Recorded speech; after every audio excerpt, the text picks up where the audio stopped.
Through a Scottish Prism, the programme that is unapologetically pro-Scottish independence and anti-Westminster rule. Everything we say here is viewed through a Scottish Prism. Brought to you by Barhead Boy. And welcome back to Through a Scottish Prism, folks. It's been a week since we last had a wee chat.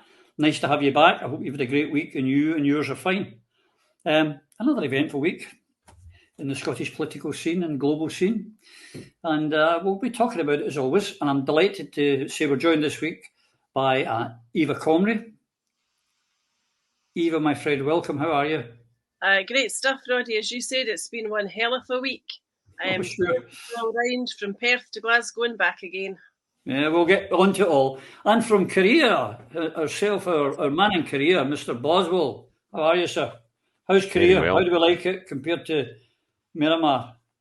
Yeah, it's really cool. Great place. There's so much going on. Damn sight more expensive than Myanmar, but you can see why. I'm up on the 40th floor, as I said, looking at the cruisers below, and I'll be going up to the 65th floor for a beer later on, so not too shabby. Knowing you, I hope there's a guardrail in the 65th floor. That's that. Apparently that's the thing that people fear. It's not the actually falling off, it's that you might jump because you're a wee bit mental. Well, you know, you're from Coatbridge, you're bound to be mental. Don't push peas up your nose. Don't jump off the edge. It's like, don't press do the red button.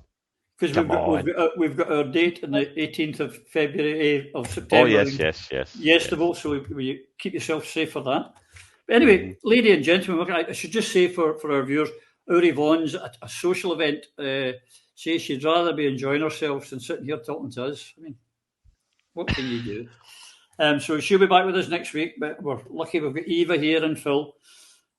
So, yeah, it's been a big week. And the big story, I suppose, where we're going to start, Eva, and I believe you were there, so you're our eyewitness, was the Perth hustings. Were you up there?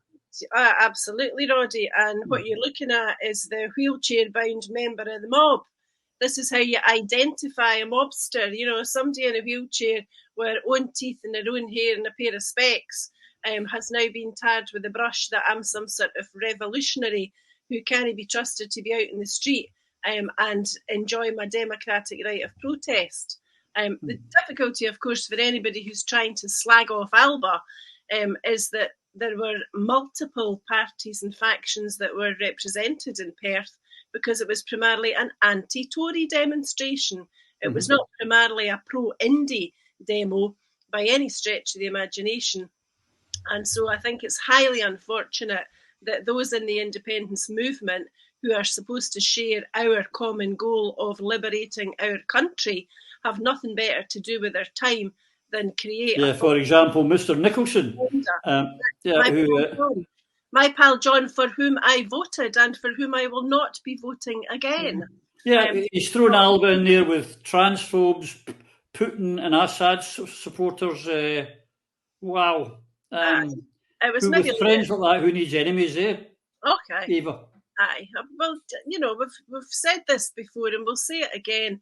We're one of these unique political parties in Scotland these days because on the one hand, Alba are responsible for jeopardising the entire independence agenda, but on the other, we're so insignificant that we should be batted off like a couple of wee midges here and there. They can't have it both ways. The reality is that it's Alba who are keeping the pressure on the SNP to get them to move. Were it not for us, I doubt very much whether there would currently be an application to the Supreme Court, and I doubt whether that referendum bill, which was drafted in March 21, would have seen the light of day in 22. So Alba will keep doing what Alba does, which is demonstrating peacefully and in a fashion which is entirely legal and lawful. You know, it's notable that there was a pretty big police presence last week in Perth, and despite that, there were no arrests, not one. And I think the police have made statements to the effect that there was no reason for anybody to be arrested. So if suddenly there are investigations underway now and somebody gets lifted, then I would suggest there's something very sinister going on in Scotland. And the whole purpose of it, I think, is to divert people away from the issues that we ought to be addressing with all due haste. The cost of living crisis being, you know, at the very near the top of that agenda. But we should stress, Eva, you were there as Eva Comrie. You were not there under any way, shape, or form at the behest of the Alapa Party, and the Alapa Party, nor the ISP, nor the SNP were directly involved in that protest whatsoever. No, we weren't. I think the organisers were various different campaigners against poverty and the like.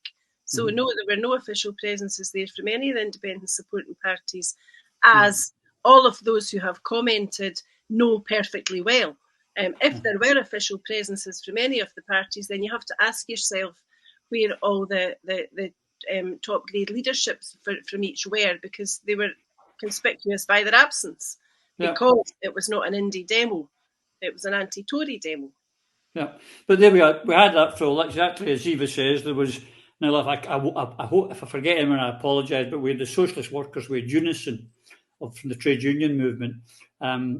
We had a retired couple of doctors who were talking about, they were there to protest about what was happening to NHS, the Scottish Resistance Group. There was some waspy women there. They looked like terrorists to me. They looked trouble.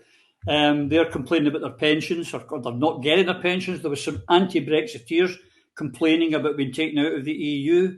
And as I said to Eva, there was no official indie, not SNP, not ISP, not Alapa. But that doesn't stop. Let's start firstly with the unionists. Now, apparently, as we know, it was roped off, Phil, and it was about 30 yards, and if I'm wrong, correct me, Eva, but they were about 30 metres away from the people going in through the gates. But apparently someone won some independents supporting Cybernat, obviously Alapa member, managed to stretch 30 yards with his hand, grab a Tory pensioner and shake him vigorously, and then spat 190 yards or whatever it was. It's just the usual stuff. But for the SNP to join in, Phil, and help the Tories, that was the big bad thing. Yeah. The first thing is, I'm really saddened by the SNP do this. They're playing the complete unionist game. Words aren't violence. First of all, violence is violence. So let's not pretend that all this, I'm offended and therefore you must cease to exist, or you must cease to continue to hold this opinion that offends me. Sling your hook. Freedom of speech is so critical to us. And when Eva's obviously been there and saw what happened, and I've looked around and I'm seeing some people identify a guy Dunbar who's a bit of a unionist. This guy who sticks out like a sore thumb amongst the crowd and was filmed actually being aggressive. Aye, that's the one. I'm not at all suspicious looking. If you see some other stuff that were posted, he looks very much like a guy that was a plant. And there we go, perfect. And I don't know if it's true or not, but it certainly wouldn't be beyond what the unionists and the establishment would typically do. But going back to the point, there was lots of completely far more valid and important issues, like the WASPy women's pension, like the cost of living crisis, exactly what's happening in the healthcare, why our society is folding in front of our very eyes. And what do the SNP do? Defend other people. For being offended. No, that's not on. I was really sad to see what John put up there. If you disagree with me on what a variety of socially contentious issues, then don't follow me. You don't get to say that, John. You don't get to do that. You do what you're supposed to do, which is get us independence. Is why we put you there in the first place. So, John, my friend, straighten up and fly right, mate. Quit all this crap and this utter nonsense and start doing what you're told. You don't tell us how to think, how to believe, and what our values are. You do what you're told to do, or get out. You walk away, get back on track, or get out, and that goes for all my old colleagues. That people are suffering. You don't apologise to the Tories for any offence that might be caused by something that may be a setup. We jumped on this before we even knew what the truth was. Where was the investigation?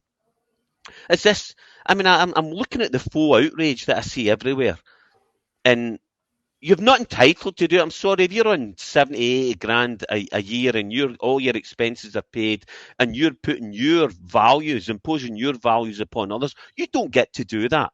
You're not entitled to do that. Your faux outrage is faux, it's shallow, it's false. You need to straighten up and fly right and do what you're there to represent the people in this place. This is why the unions are flying so high right now, because they're They resonate with the people right now. These guys these people are absolutely nailing it, and they've been put in the back burner for so long. But there's a revolution coming here, and the SNP have walked away from it. And I'm not too sure. I'm not too sure who's behind it, but it certainly ain't the independence movement, because they're not doing what we want. So it's getting worse. You know, it's really, really worrying. It's really worrying. So let's see what happens next. But Eva, of course, was the incident with James Cook of the BBC. Now, abuse isn't fair to any. He looks as if he's having a really hard time there with it. Abuse isn't right. We accept it. We get it. You, as a indie supporting female on social media, know the abuse that can be hurled. It's not nice. None of us agree with it.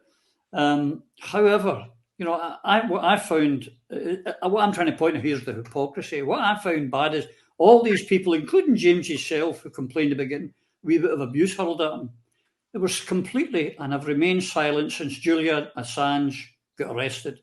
They said nothing when Craig Murray was getting thrown into jail or Mark Hurst was getting wrongly accused. Suddenly they weren't caring about abuse or freedom of speech or freedom of the press. The hypocrisy is on steroids, is it not? Absolutely. Joanna Cherry. Yeah, Joanna Cherry, Joan McAlpine, numerous occasions when our Tasmina was subject to dreadful verbal attacks and others. And you know, it's the typical tactics of politicians and leaders in the establishment who want to divert and distract because there's something going on they don't want you to see. So they take your attention away off to something else, and folk get all up in arms about it. So instead of talking about, you know, freedom of speech, freedom to demonstrate, the disaster that is Brexit, the people who are starving and probably going to freeze and perhaps die this winter, the issues in the NHS, as Phil touched on, all the areas where Westminster has failed us repeatedly for decades. The Scottish Government is now not the competent establishment that it was when it was run by Alex Salmond. Instead of dealing with these things and addressing those issues, what have we got instead? A spat that's going on for day after day after day because somebody said something no very nice to a reporter. Yes, it was wrong, it was out of order, but it has to be contextualised. You can't have free speech for some folk and no for others, and you can't pillory some people for losing their rag when others get away quite literally at times with murder. You know, it's the British thing that you pick and choose who you want to be pally with on the international circuit, depending what's in there for yourself. So, you know, we could talk about Saudi Arabia and the likes, you know, until the cows come home. But the hard fact of the matter is Westminster has no principle, and it's starting to look very much like the Scottish Government's fallen into the same trap, where it's a soundbite and a diversionary tactic over the principles on which we thought this country would run. Mm-hmm. Absolutely right. And Phil, I mean, Eva's touched on it, but the people I mentioned who the press have trivialised this for their agenda, not for news or for worthies or for the good of the public, not acting as a fourth estate, because the people who were demonstrating, the unison workers, the NHS workers, the WASPy women, they were the ones that the press said, these people are there and they're protesting because of this. But because the press had this agenda, those people have been ignored again. And that's the problem in our society. These worthy people don't even get their case heard because the media or the politicians have other agendas. Yeah, and it's deliberate. There's no doubt about it. And the other thing that jumps out to mind is, you know, we are not paying attention to the issues that really need our attention, that we should be focusing on.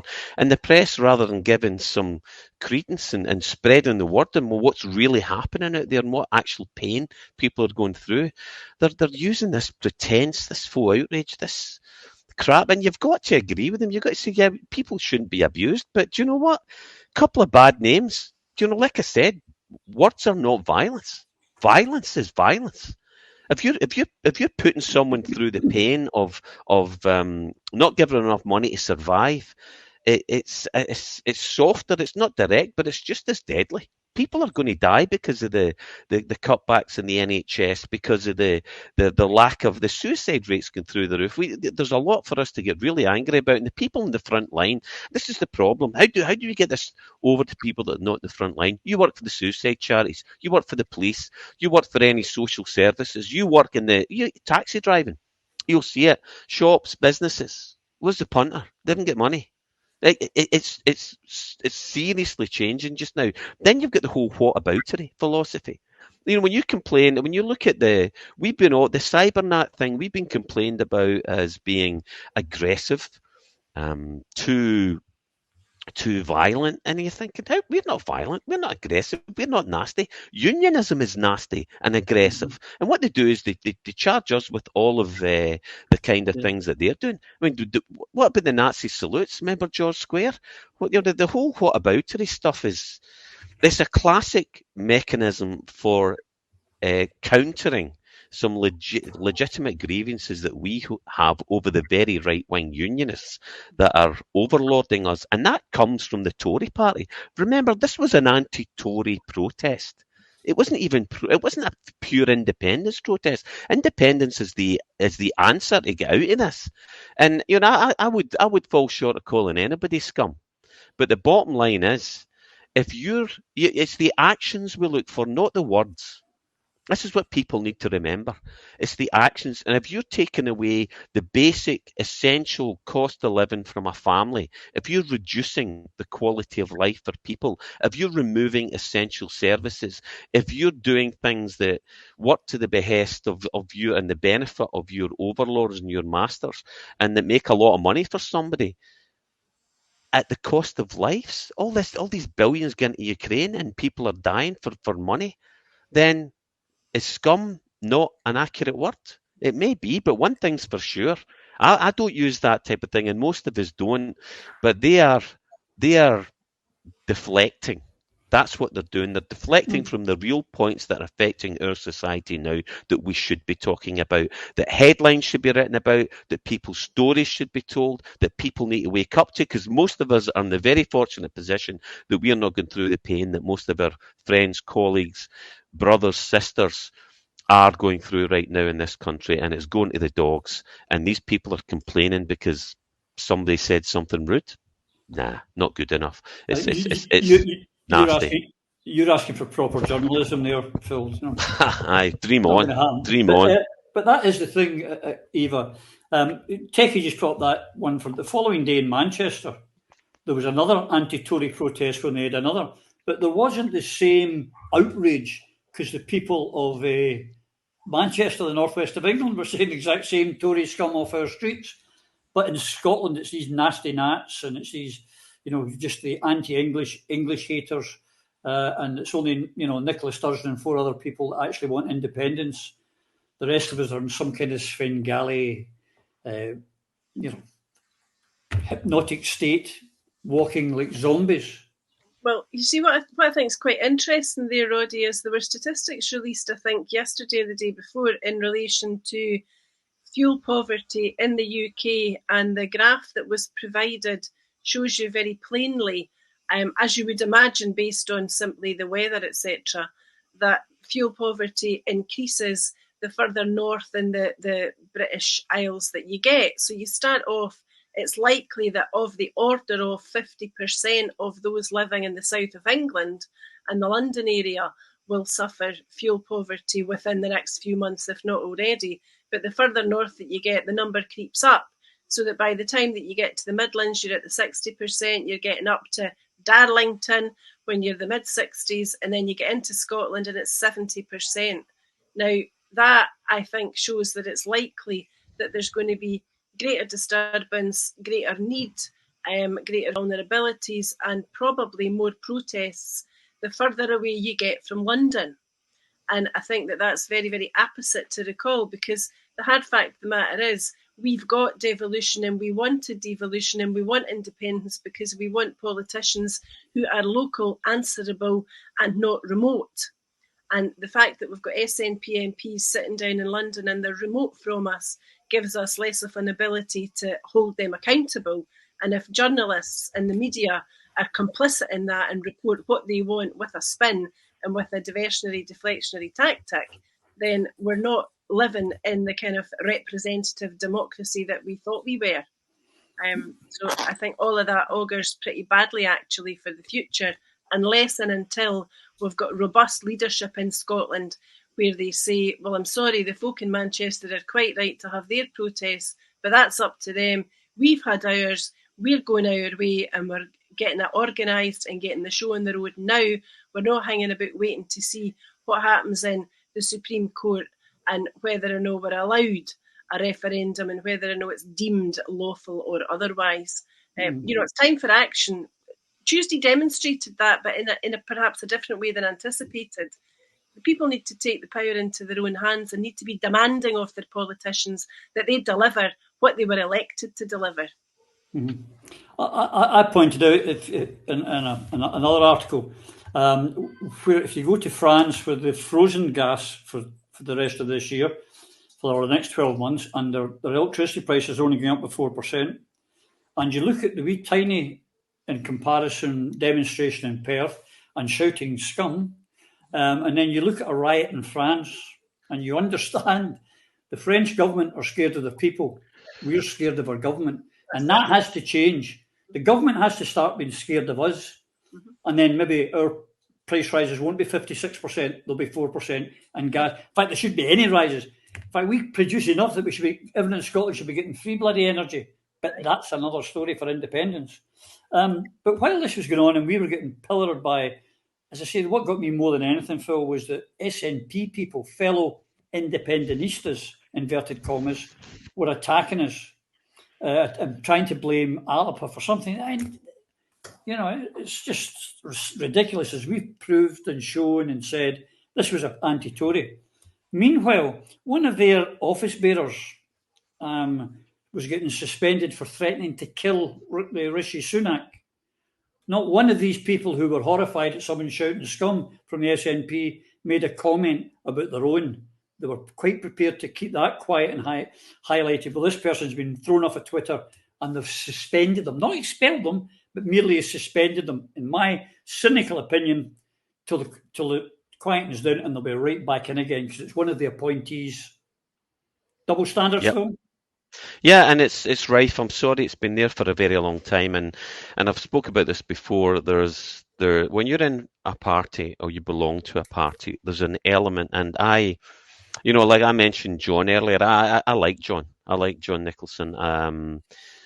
I know he's a decent guy. He's got his own opinions about stuff that I disagree with, and I don't want these opinions foisted upon me. And this is why I'm very concerned about the double values, because these double standards go right to the core.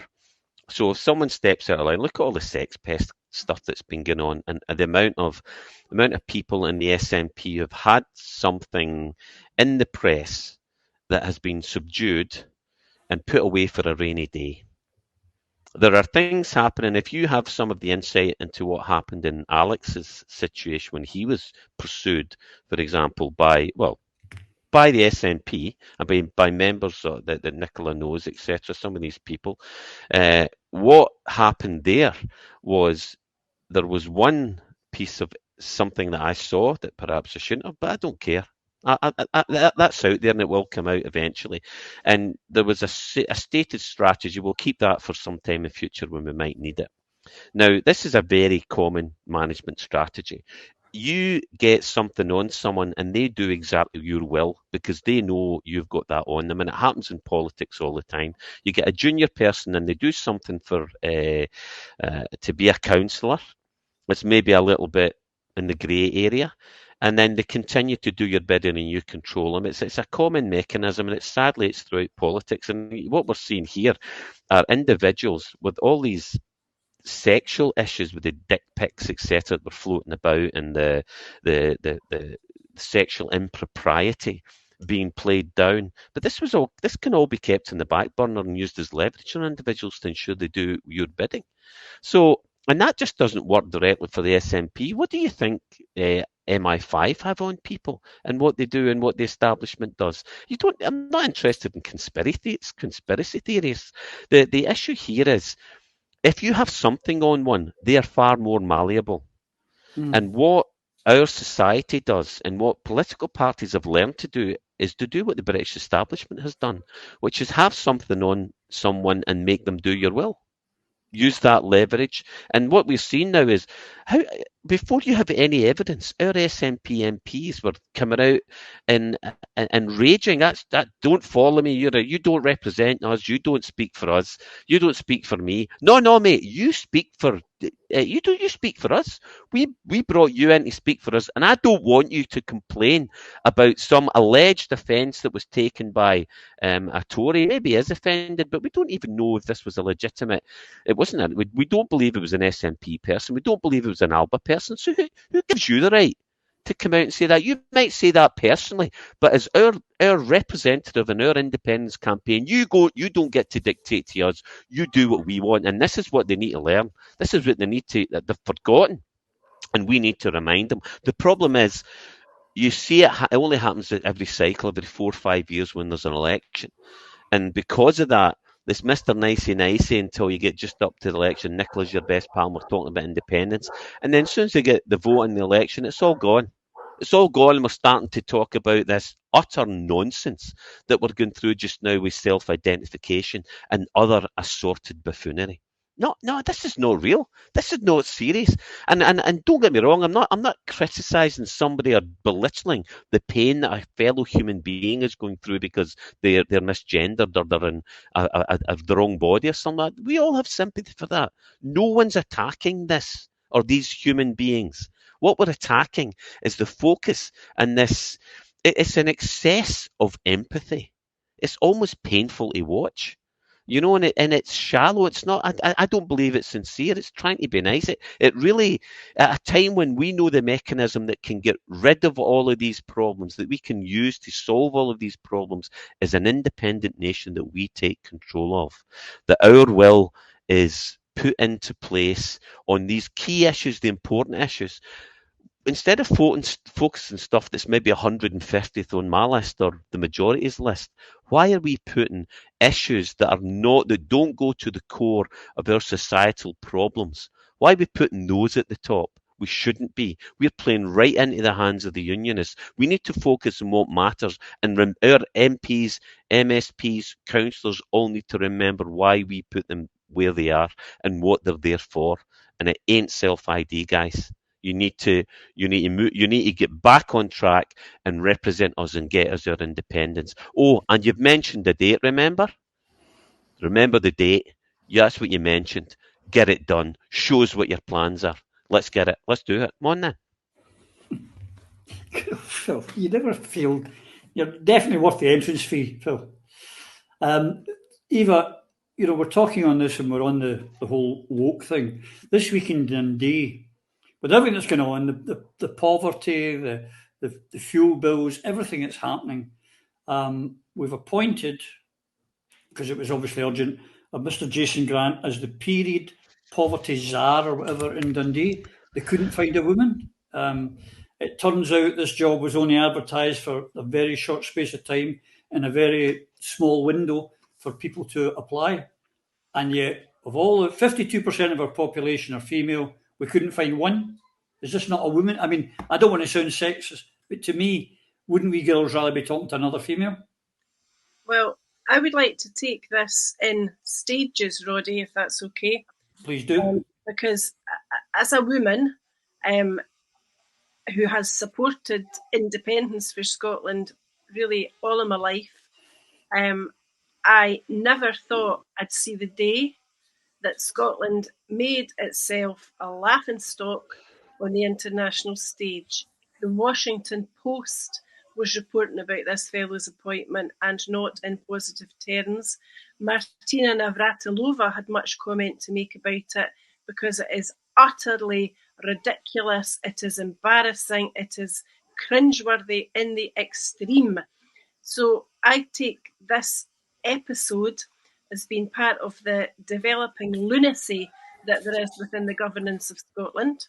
The fellow that Phil and you were talking about just there, who has been suspended from the SNP, this is a person who in September last year went viral when his the video of him with a walker running himself with the walker towards the female demonstrators shouting "witch, witch, witch" was seen hundreds of thousands of times.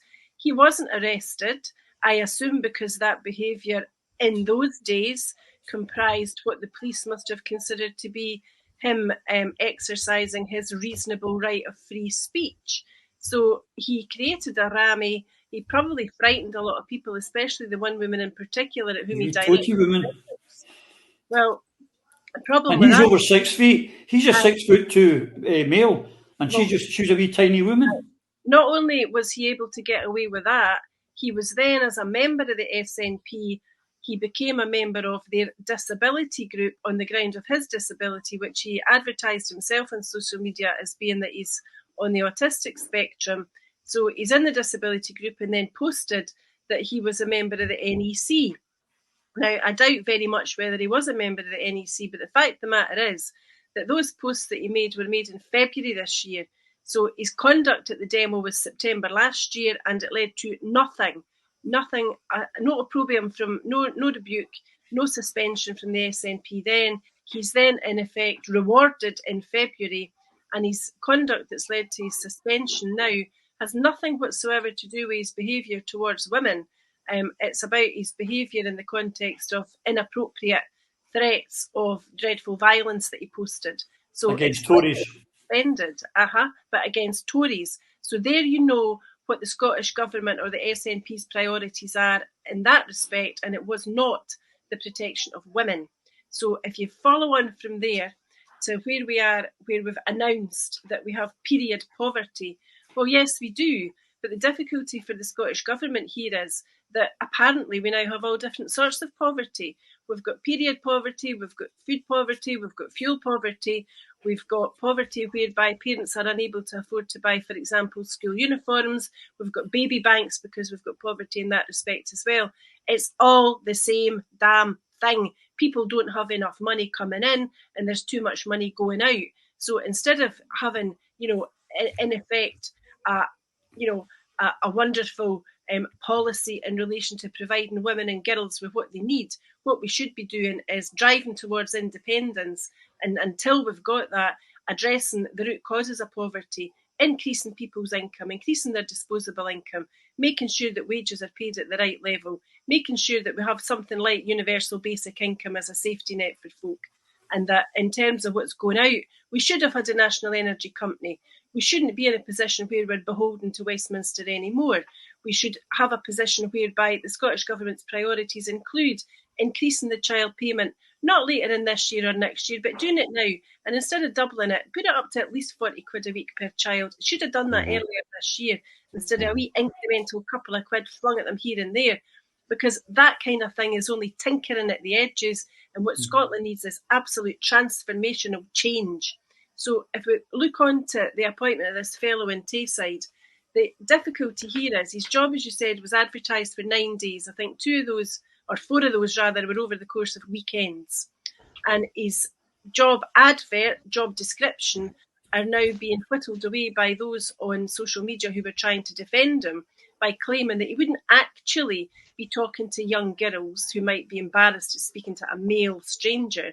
His was more of a strategic, policy-driven agenda, and that is completely wrong. It's nuts. His job description makes it clear that he was required to engage with those who would require to use these period products. He was even using the word gender, because we've got to gender up everything now. We're not allowed to say you only have a period if you're a woman or a girl, because we've got to accept that there are folk who have periods who are not women or girls.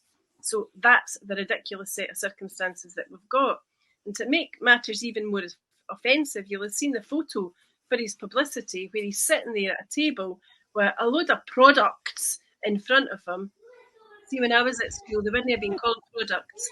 And I'm quite sure that out there at the moment, there's a lot of young laddies particularly that have got a lot of different names for them. But in any event, he's sitting there with his products on the picnic table and a woman and her daughter beside him. The daughter looks exceptionally uncomfortable. And then there's a guy sitting beside him. Who's he? What's he doing there?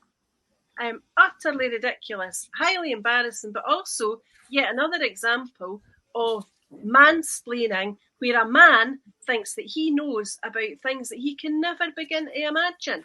But not only is he going to speak to women and girls about period poverty, he's going to be an expert on the menopause. Well, by God, I would like to invite him to Edinburgh, come to Dundee particularly, come to Perth, come to Glasgow, come to Aberdeen, come to Inverness, in fact, come to Alloa. I'll create for you an audience of menopausal women, son, that will tell you something you'll never forget. Tell me about I'm living with one, Jesus. I'm scared to say that too loud in case she hears me. Well, we had Martina Navratilova saying there are 2.8 million women in Scotland. Are you seriously telling me that out of that whole brigade, not one of them was better qualified for this job than the man who thinks he is? Now, I'm having a generation full. Even talking about it just now has made me a wee bit uncomfortable. I remember when my daughter, I come home first, my wife, first week, God rest her, said, you know, what she said, no, just stop there. I know. No. So for what sort of person, you know, wants to actually do that every day? No, I find it ultra suspicious. And the other thing that's coming out, and I can't personally confirm this, but it's been said by several people, that his last 3 appointments have come from the one person. Yep. So his last 3 jobs, none of which relate to what the hell he's talking about now, the previous two. But the same person, is that right, Eva? Aye, I think Women's Net have done some research, and it looks like he was interviewed and moved from job to job. It's well documented. I think for Women.Scot have a big article up about it as well. There's freedom of information requests obviously going in, because from my perspective as an equalities officer or an equalities convener of ALBA, obviously I'm into what are the protected characteristics. And as you know, in terms of discrimination and jobs and exemptions, if there is a position which appears to be appropriate for the employment of one sex as opposed to the other, then you're allowed to be exempt from the Equality Act 2010 and advertise a job as being sex specific. So you might think in Scotland these days that you could perhaps advertise for a woman to run a refuge or a rape crisis centre. As we know, you'd be wrong there, but that's the law. So in this particular instance, given that it's a sex-specific experience to have a period or to go through the menopause, this is a job that I would say ought to have been advertised as sex-specific to be filled by a woman only. And see, if I was a woman who'd applied for that job, or if I was a woman who would have wanted to apply for that job if it had been advertised in the right place, I'd be seriously thinking about whether or not I've got a case against the employers and also against the Scottish Government who are allowing this to continue. You know, it's absolutely no coincidence that this is happening in Shona Robson's territory. She's been very vocal about, you know, period poverty and what we're going to do to help these folk. You've got Jenny Mara in the same area who's not happy that it's a man who's been employed. Stuart Hosey has been tweeting about it as well. All these folk need to get together and get a grip. In Scotland 2022, there are far better things to be doing than making an absolute laughingstock of the country, employing a man to do women's work. I would much rather see them employing someone in every council as purely a poverty expert, because that's what we've got. We've got an epidemic of poverty, and I think it would be better doing that. It can encapsulate everything. Yeah, but we need to stop spending money on this nonsense. We've touched on it, but it's very, very serious. It's far more pernicious than people realise. I mean, a woman is an adult human female. Why is everybody overcomplicating this? It's pretty straightforward, and I'm angry about it. And it's not just a women's matter. I've got daughters, and pubescent girls. They're sensitive, vulnerable. This is a critical time in their formative years, and safe spaces matter more for women than men. Far more important, because men and women are different. Men are stronger and can more easily, readily overpower women. That's why it's predominantly men that commit rape. There's a lower physical upper body strength. Look at the size. boys and girls when they hit puberty completely change. They're equal height. Sometimes the girls are higher, but as soon as that testosterone comes in, it's that boys are women's football. The top women's football team are often beaten by under 14-year-old boys teams because they're physically much taller, stronger, and faster. Now, this is a reality that people need to wake up to. Men and women are different. I mean, and equalities is so important, and we all understand it, but equality of what? It's not equal outcomes. We can't have equal outcomes. We're all different. People of the same siblings. But my siblings, people from the exact same gene pool, are different. You know, my brothers, some are stronger than me, some are faster. So some of my sisters are much smarter than me. You know, and much nicer than me. But it's like the reality is we're all different. And when men die, for example, we're not equal. Men die 8 years younger than women. What's equal about that? Women can have multiple orgasms. What's equal about that? That's not fair. You know, these are realities. We need to face up to reality. And on a more serious note, this is the laughing stock's bad.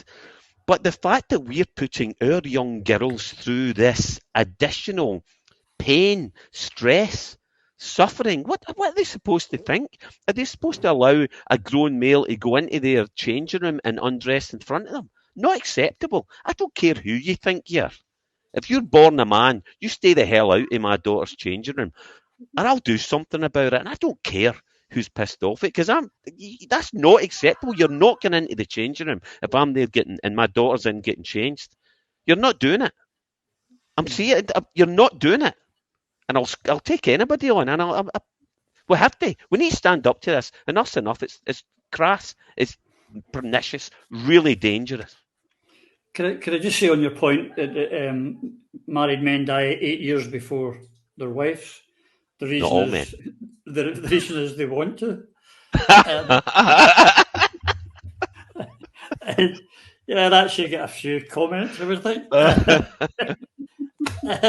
the other part of the week, Eva, which amazed myself, I know, and many, many, many others, was part of a fluff interview that our Nicola did, where she was complaining that during the trial times of a former First Minister, she had to suffer and fend off a full frontal attack from Mr. Salmond to end her career.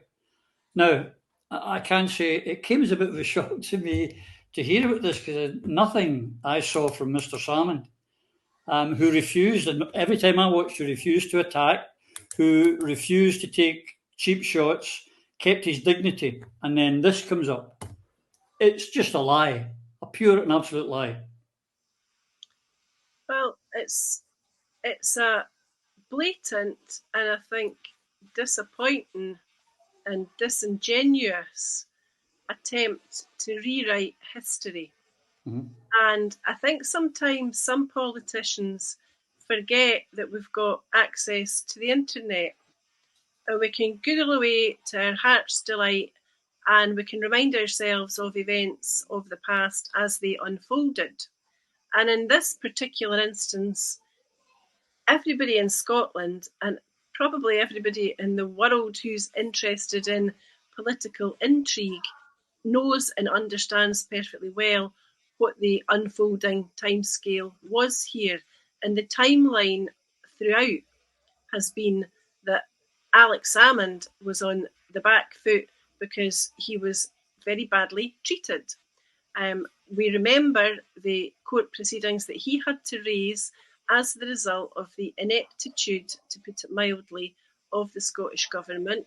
We remember that he won his case because in the end, the Scottish Government had to run the white flag up the pole when it was established that their conduct had been, shall we say, less than partial. And in the course of that action, it was also established that the information provided by the Scottish Government to their lawyers, to their QC who presented their case, had not been comprehensive or complete, insofar as some information and some papers appear to have been deliberately withheld by the Scottish Government from their own legal advisers.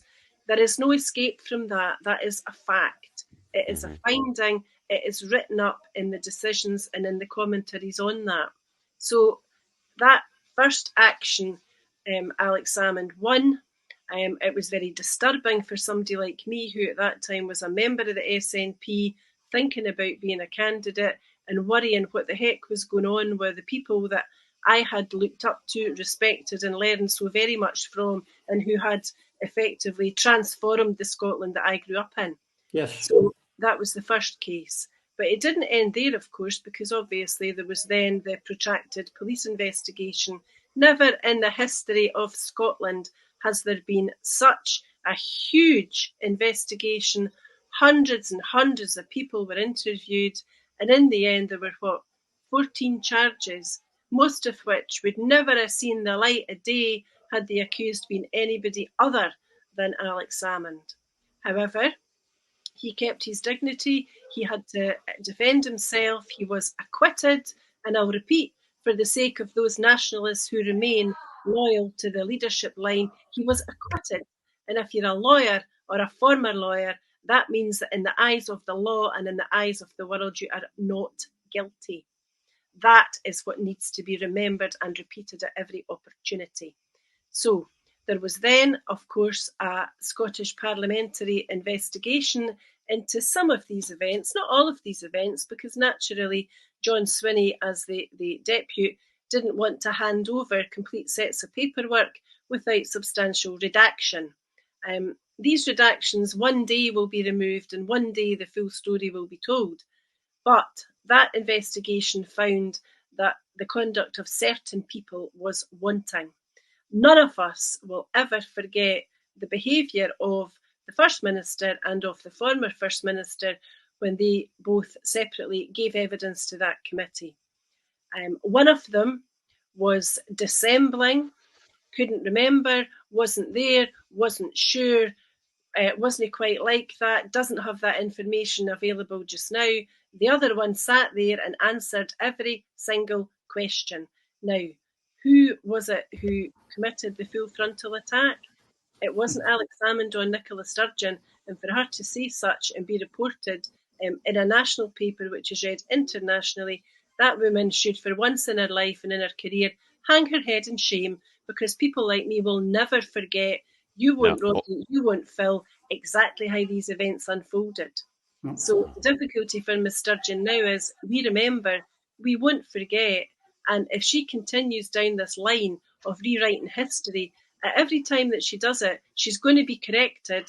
What she's better doing is putting it behind her and doing her best to get on with the job she was elected to do, which isn't selfies and dressing up in gear worth thousands and thousands of pounds, showing herself, getting her photo taken with Basil Brush 1 minute, famous Hollywood actors the next, when the people who elected her to do a job, as we said earlier, are starving, watching their wages value plummet, inflation at 10.1%, fuel prices rising at 20 times the level of wage increases, strikes all over the place, people unable to buy their messages, having to get loans for Iceland to buy their messages, councils talking about having warm banks so that folk can go and sit in a library or in a community hall or in a school to get a heat in the middle of the winter. And what's she doing? Casting her mind back a couple of years to try and vilify the one man who has assisted in the transformation of this country, whose achievements are listed on the SNP website and in Scottish Government information as being the achievements of the Scottish Government when they're primarily his. So those that she tries to claim responsibility for, beyond the baby bank and the extension of Scottish child payment, I think you'll find that those achievements were primarily the invention of Alex Salmond and his team, not hers. Yep. Not only, Phil, will I not forget, I won't forgive. I cannot, I will not ever forgive what they did to Alex Salmond. But it is just the absolute hypocrisy, downright dishonesty of that woman to try and say that she was the victim and that it was Alec that attacked her. It just begs, I don't know what it begs, but it begs some incredulity. Absolutely, and Eva obviously nails it, and in a measured tone and a measured timbre, because she knows exactly what she can and can't say, unlike me, who's very likely to kind of have a wee jump. But just to one thing I noticed, I did go on about equality of outcome being a nonsense, in my opinion. But I do wholeheartedly believe in equality of opportunity. That's something a civilized society must aspire to.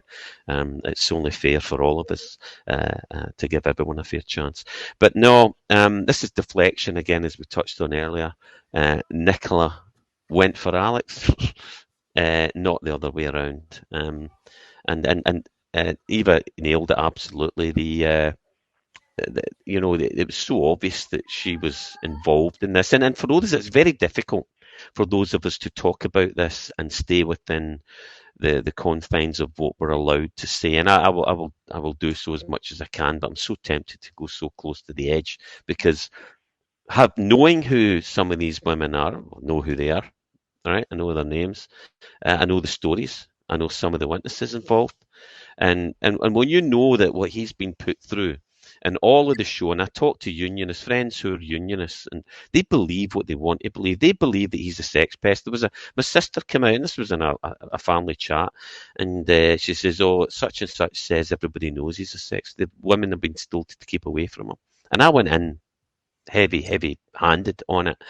And, and they're all, my family coming at me, says, and I'm thinking, no, you're not getting away with that. You're not spreading lies and malicious gossip that quite frankly is libelous. You could take that. Should not be. Every time you hear it, you need to stand up against this. When somebody tells a lie, the truth will set us free. It will set us free, and this is what will destroy Nicola eventually. Her political career, if it's on the downward trend at the minute, and it's clear it is, regardless of what the press tell you and anyone tells you, because there are too many of us waking up to the lies that she's told, and what her and her friends have done, including some of these accusations that Alex was accused of, flicking the hair in a lift of some curly-topped woman when there's 4 or 5 other people around. I think opening a fizzy bottle of water was thrown out as a sexual assault, thankfully. But the pushing the shoulder of someone in a car to wake them up when they got to the airport, when other people were in the car, and the worst one was the alleged rape, upon which everything else is hinged. Well, no smoke without fire. The woman who accused Alex of that wasn't even in the building, as the record shows, that night. She wasn't even in the city. Yeah, and yet, so we can't really say much more than that, and maybe it's too much. But why should we allow the truth to be constrained when we know that this is what they're hiding behind this? They're hiding behind the rules that they've put in place to prevent us and our people knowing the truth and knowing what is actually going on, who's pulling the buttons, who's pushing the buttons, who's pulling the levers, who controls the SNP at the minute, because it's not our leadership. They're not driving us. It's something Eva touched on early. When you look at the list of achievements under Alex, and it's not just Alex, as Eva touched on, it's the extended team. It's all of us. We put the effort in. He just happened to be the strategist that managed. He's the most consummate politician. So no, I'd love to people that we can find a way that the truth will eventually out. What are we going to do about it? How close can we push it? And maybe that's a question for Eva. How close can we push this? Because what do we face? We face prosecution and the persecution of those truth speakers like Julian Assange, like Craig Murray, like the list is going on. It's getting bigger, and we're standing in silence while people go to prison and people die because the individuals that we elected to represent us and get us our independence are being diverted and manipulated by others, and we're not allowed to talk about that. That enrages me. But there is double standards everywhere, Eva. We're running out of time, and there's one last thing I'd like to cover. One of the downfalls of Mr. Johnson was, of course, all these parties and knees-ups during COVID, where I believe he got, Sunak as well, got a fixed penalty, 50 quid. I believe Boris Johnson, got a 50 quidder as well, and It was all that. Everyone was getting a few fines here and there. Now, the case of Margaret Ferrier, I mean, I'm not privy to the evidence. I heard that she was told to go home, and she did, but she went home to Glasgow. Who knows? But there's talk of actually giving that woman a prison sentence. Now, one, I don't know what society gains out of giving that woman, who incidentally, for those of you who don't know, was probably the hardest working SNP member in the entire party. If there was a by-election in Orkney, she was there. If she was, the following week, there was one down in Kirkcudbright, she was there. This was long after she was elected, really hard working. And now she was thrown to the wolves. Now, you're a lawyer, and you're going to probably tell me, there's law, Roddy, and this is the law. But justice surely has got to also seem to be done, Eva. And to me, this doesn't seem we gain society anything out of throwing someone like Margaret in jail. I am not a conspiracy theorist, but there are certain parallels when you see people who appear to be singled out. It's not unlike the Craig Murray position, where we know there were others who were equally guilty, if I put it that way, who were not prosecuted. And perhaps more so. If we leave that to one side, though, and we concentrate particularly on COVID and on COVID breaches, when Margaret Ferrier did what she did, and again, like you, Roddy, I'm not party to all the evidence. When Margaret was travelling south and north again, that was about the same time as Prince Charles came up to stay in Scotland for a while. I didn't notice any outcry for him to be prosecuted. We remember Dominic Cummings was driving all over the country as well.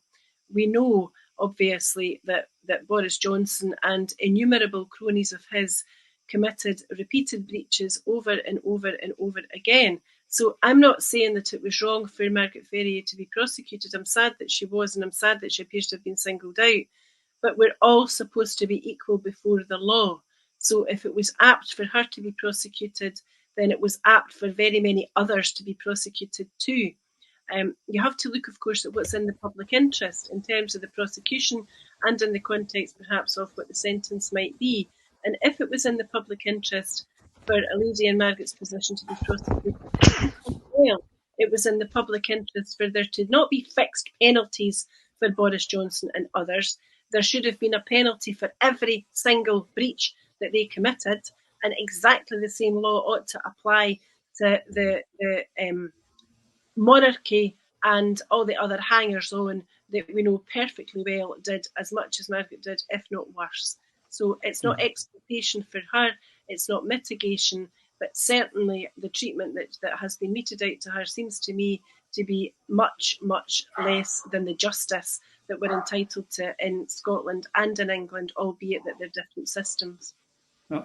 There was another one at that time, Phil. I can't remember the lady's name. She was the sort of chief medical advisor to Nicola Sturgeon. She and her entire family and friends, and she lost her job, and that's terrible. And she was, she should have known better as a medical advisor, but she wasn't sent to court. And just as what Eve is saying, it's the same at football. You just have to say, well, you want the same. You just want fairness. You want the same. But Margaret has been very badly treated. Yeah, and I can confirm that she was one of the hardest working MPs I've ever came across. One of the hardest working people that I've ever worked alongside. But yeah, and there is an argument, and obviously you will know more about this, about the duty of care that certain individuals have, and some more than others. Like a doctor would have a certain higher duty of care towards the patient than ordinarily two people in the street. But can you argue that a medical professional or a healthcare professional has less of a duty of care than an MP when it comes to something like this? I just don't see the argument why there's any justification, and there's parallels all across it. And there's the other alignment I see is when you look at COVID, and the people are talking about Michelle Mone being thrown to the dogs, and hell mender, quite frankly, given who she is and what she's done. But the fact that, as a house jock, the house jock's a convenient fall guy. and she might be used very, very readily as to showing up. Well, we are looking into this. There's this Baroness that we're actually looking at, this House of Lords. Aye, but she's a house jock, a sycophantic house jock. But they'd no mention of the 37 billion for track and trace that all went to their mates. What was the investigation on that? I was working public accounts, and I've mentioned this before, and it enrages me that, as a commercial and contracts manager and someone that regularly calls for forensic audits, and we can carry them out, we know how to do it, they were never done. There's no teeth in this. It's show. It's pretense. We're not going to get to the bottom of this because the system is geared up to make sure that we don't. We don't have the institutions are geared up to protect the globalists, the people who really pull the strings and the power brokers. The institutions need to be revised. I mean, I'm very conscious that we don't tear down this and follow this ideologically possessed, naive approach that, I'm going to bring utopia to this country. No, the Western system for me is very good. It's the best there is, in spite of all its flaws. What we need to do is correct the focus of the institutions and bring those who are guilty of serious breaches and like starving people to death, like taking money and stealing government money, stealing funds. I was investigating things where 50% profit was the norm for major corporations on government funded projects. Why does no one go into jail? Why is the investigation stopped at the National Audit Office, who are constrained by a very prescriptive job description, and they're told exactly what they can and can't do? Then the MPs come in, most of them who know nothing about such things, and you go in and you do your investigation, and there's no follow up to it. It's a slap in the hand, and then they wander off with the profits, and that's the ones that you get to look at. You're just being rhetorical, of course, Phil. We know why. I mean, you just look at all right. the guy in Ofgem that resigned this week, because he said, they're not there to look after the consumer at all. They're there to protect the energy companies. It's the same. And they're all these quangers are appointed by the Tories and their mates, the head of the BBC. Oh, look, it's pro-Tory. Why is that? Oh, the oil companies can put up the price whatever they like. Why? Because it's full of pro-Tories. Anyway, that's other topics for other days. Eva, Phil, can I thank you for your time today? Until you're listening, a couple of things I always forget to say at the beginning of the show, folks. If you like this, please like it. It helps us with the algorithm on YouTube and gets us more coverage. And if you've not already subscribed, subscribe. And you'll have seen running along the bottom is all when you get to my blog site, but also Yestival. Anyone that can be must be there. We've got to send a message to Edinburgh and to London and to the world that we're back, the gang's back together again, and we want our independence and we want it now. So until I see you, till Phil sees you, till Eva sees you again, you and yours, please take care. Through a Scottish Prism, the programme that is unapologetically pro-Scottish independence and anti-Westminster rule. Everything we say here is viewed through a Scottish prism. Brought to you by Barhead Boy.